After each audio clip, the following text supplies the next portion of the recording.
Hello and welcome to study time. So today we are going to be reading 1 Samuel chapter 13 per the Come Follow Me manual. So here we go. All right. Samuel offers a burnt offering. No, Saul. Saul offers a burnt offering and the Lord rejects him and chooses another captain over his people. What? Last couple chapters we've been talking about how Saul's the new king. Okay, let's see how this goes. Okay, Saul reigns 1 year, so he was king. Okay, cool. Saul reigned 1 year, and when he had Saul reigned 1 year, and when he had reigned 2 years over Israel, Saul chose his 3,000 men of Israel, whereof 2,000 were with Saul in Michmash, and in Mount Bethel, and 1,000 were with Jonathan in Gibeah of Benjamin, and the rest of the people he sent every man to his tent. And Jonathan smote the garrison of the Philistines that was in Geba, and the Philistines heard of it, and Saul blew the trumpet throughout all the land, saying, "Let the Hebrews hear." And all Israel heard that Saul had smitten a garrison of the Philistines, and that Israel also had in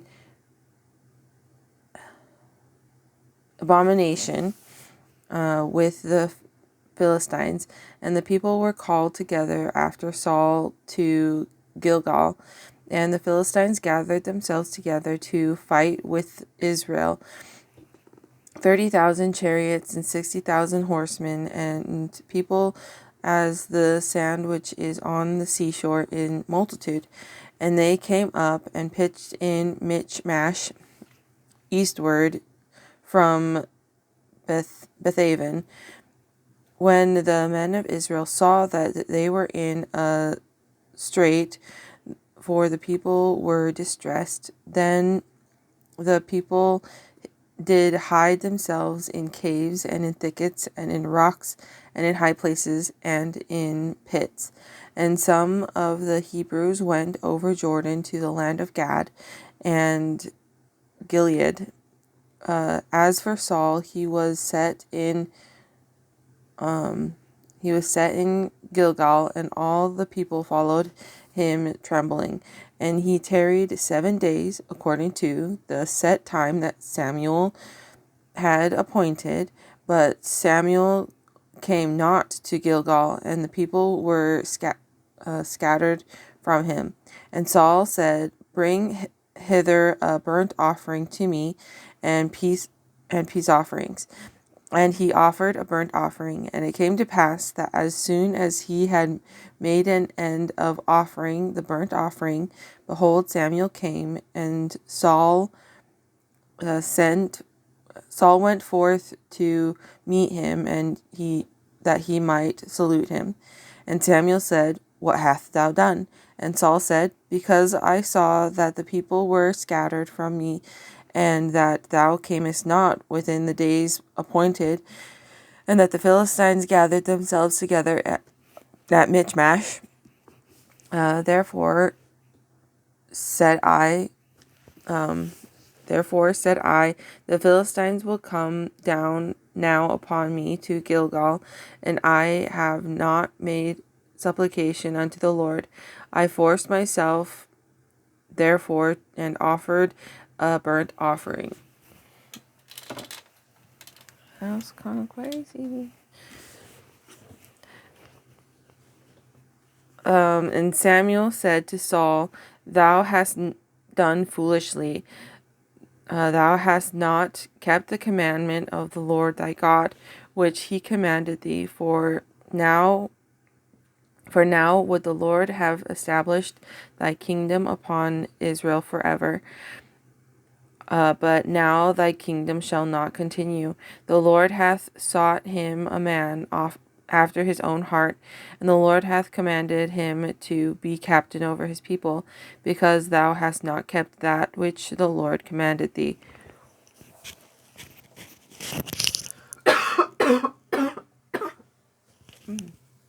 Crazy allergies. Pardon me, crazy allergies. Verse 15. And Samuel arose and gat him up from Gilgal unto Gibeah of Benjamin, and Saul.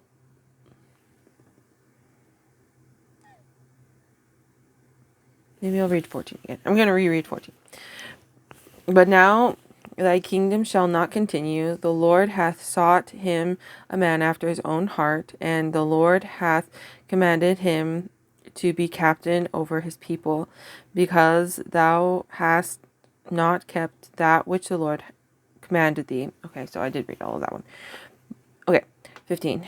"And Samuel arose and gat him up from Gilgal unto Gibeah of Benjamin, and Saul numbered the people that were present with him, about 6,000 men. And Saul and Jonathan his son, and the people that were present with them, abode in Gibeah of Benjamin, but the Philistines encamped in Michmash, and the spoilers came out of the camp of the Philistines in 3 companies.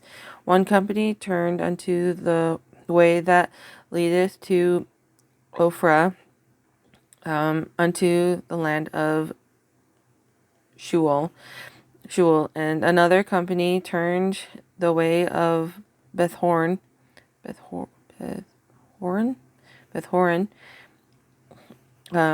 way to Bethhoron, and another company turned to the way of the border that looked to the valley of Zeboim,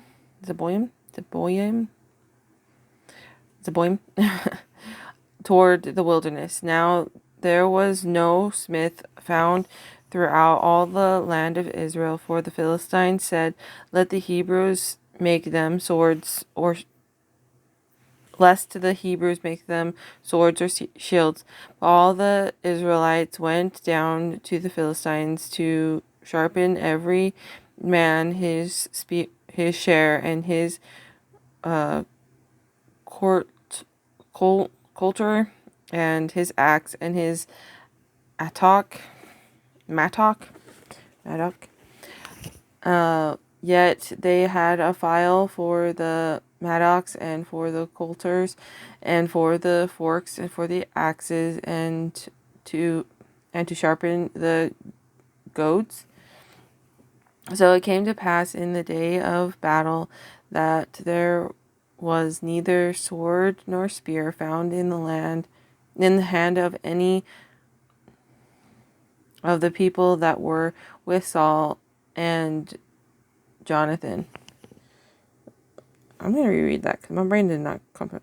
And so it came to pass in the day of battle that there was neither sword nor spear found in the hand of any of the people that were with Saul and Jonathan, but with Saul and with Jonathan his son was there found. And the garrison of the Philistines went out to the passage of Michmash. That was kind of crazy. I'm not 100% sure what this commandment was that he broke. Like, was Samuel only allowed to make these sacrifices?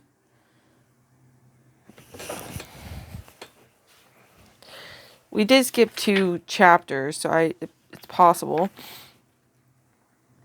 So in chapter 11, the Ammonites encamp against the Israelites of Jabesh Gilead. Saul rescues them and defeats the Ammonites. His kingship is renewed in Gilgal. In chapter 12, Samuel testifies of his own just dealings in Israel. He reproves the people of their ingratitude. He exhorts them to keep the commandments, lest the Lord, consume them and their king.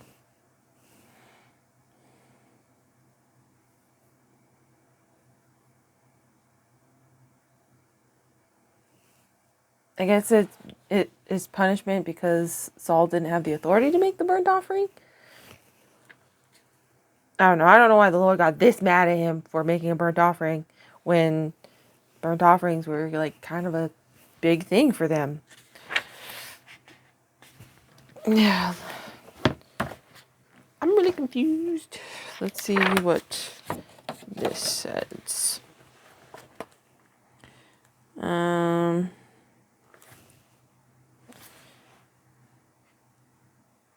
To obey is better than sacrifice. Considering how timid Saul... Okay, I'm reading out of the manual, by the way. To obey is better than sacrifice. Considering how timid Saul seemed in 1 Samuel 10, it's surprising to read about his rebellion and stubbornness after he became king. Why do you think this happened in 1 Samuel 13? What attitudes and behaviors do you see that lead to his downfall? I feel like he just got cocky. He's like, I'm king. I've been king for a year. I've been king for 2 years at this point. I should have the power. And he just got cocky and scared. He honestly was probably really scared because, like, they're in the middle of a war and all of his people are scattered. And Samuel didn't show up when he said he was going to show up. So it's just like, impatience is another one that he showed here. He wasn't patient enough to wait another day. Samuel was literally right outside. He could have waited at least one more day. It's like, but yeah. So Saul kind of took the rites and rituals into his own hands, and he didn't have the authority to do it, and so the Lord got mad at him. That's my takeaway, at least. But yeah, a little summary. You got the lesson, whatever. But Saul has been reigning for a couple of years, and his son goes out and kills a whole bunch of Philistines, which causes a war to break out because Philistines didn't like a whole bunch of people dying. So they retaliate with a lot of people, like a lot. It says as numerous as the sands of the sea or something like that.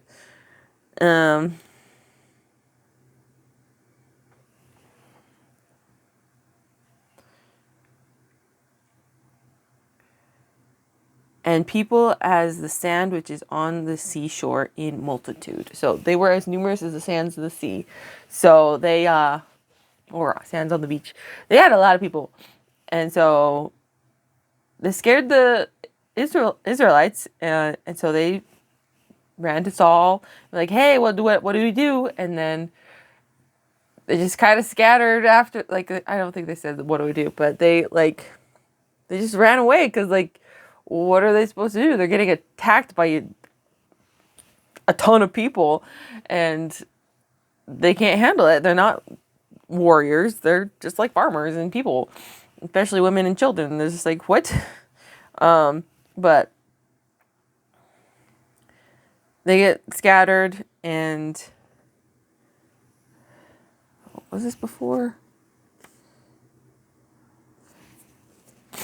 I don't know.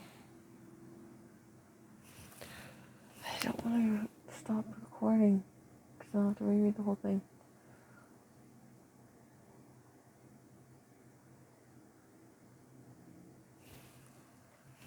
Okay, so I went back and read it a little bit, and they did scatter before Saul made the unauthorized sacrifice. So Saul was in Saul was in a bit of a bind. He's in the middle of a war. He was on the losing side of the war that he started. Silly goose. But his son started. He was scared. He was impatient. He was proud. He felt like he could do it himself, and he felt like he didn't need the authority, and he did something that he wasn't supposed to. He made a burnt sacrifice, and he wasn't supposed to, and so the rest of the chapter is him getting his butt kicked, and the Philistines taking more and more of the weapons of Israel, and Israel's completely surrounded by the Philistines, and so the end of the whole chapter is the Philistines went in and took the passage. Like, they were completely surrounded, and so there's consequences to being disobedient, I guess. Like, obviously that makes sense, but yeah, that one was more surprising than I thought. It kind of gave me whiplash because we had just read that Saul was going to be king, and now he's not king anymore, or he's not going to be king anymore, because he made a mistake. He disobeyed, and he didn't keep the commandments he was given, and yeah, that was a lot. I'm gonna have to think about that for a minute.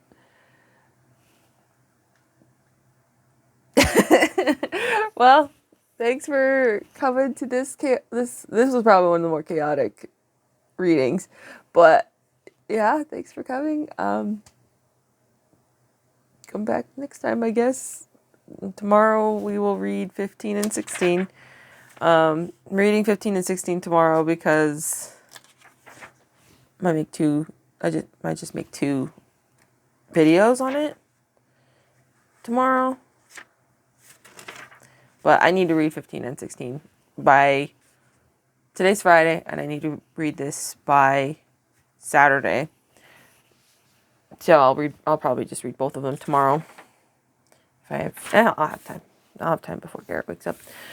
But yeah, I'll come back tomorrow and we'll read 15 and 16. I might just read them in the same video. It'll be a longer video, but we'll see how I feel tomorrow. But thank you so very much for watching. And I'll see you tomorrow. All right. Goodbye.